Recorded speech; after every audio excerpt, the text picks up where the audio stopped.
अगर आप एक नार्सिसिस्टिक रिलेशनशिप में हो किसी नार्सिसिस्ट के साथ जो कि बहुत टॉक्सिक होते हैं,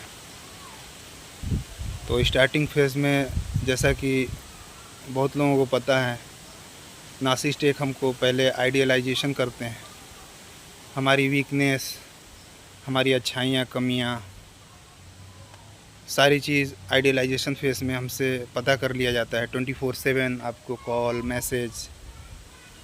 फिर नेक्स्ट स्टेप आता है लव बॉम्बिंग का। तो एक नार्सिसिस्टिक पार्टनर आपको लव बॉम्ब करता है। इस समय आपसे लंबी बातें और आपको गिफ्ट दिया जाएगा कई तरह से। इवन आप फिजिकली इनसे इंगेज भी हो जाते हो। फिर नंबर आता है डिवैल्यू का। आपकी डिवैल्यू किया जाता है, आपको खुद से दूर करेंगे किसी न्यू सप्लाई को टाइम देने के लिए। अब यहाँ एक नार्सिसिस्ट, जितना आप सैडिस्टिक मोड में जाओगे, जितना आप डिप्रेस रहना शुरू कर दोगे, जितना इनसे आप क्लोजर चाहोगे, तो ये कभी आपको कोई बात खुल के नहीं बताते हैं और फिर ये आपको टेम्पररी डिस्कार्ड कर दिया जाएगा।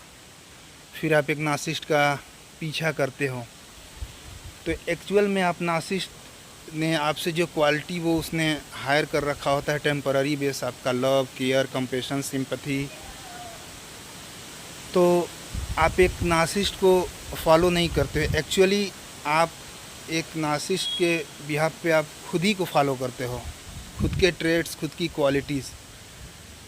और जब आप अनअवेयर होते हो, अनजान होते हो, तो आपको लगता है ये सारी क्वालिटीज़ एक नार्सिसिस्ट के अंदर खुद पाई जाती हैं। एक नार्सिसिस्ट अंदर से हालो होता है। लव, केयर, इमोशन, ये एक नार्सिसिस्ट को कुछ इनको महसूस ही नहीं होता, फील ही नहीं होता। एक नार्सिसिस्ट अपने लिए जीता है, हाईली सेल्फिश होते हैं, पैथोलॉजिकल लायर होता है। फिर जब आप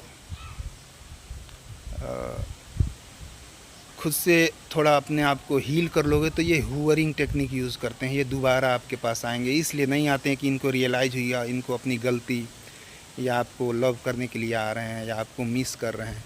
एक नार्सिसिस्ट आपसे जो मिलने वाली रिसोर्सेज हैं, आपसे जो उसको सप्लाई मिल रही है, आपसे जो एडमिरेशन मिल रहा है, उसको एम्पैथी मिल रहा है, केयर, इमोशन, मनी,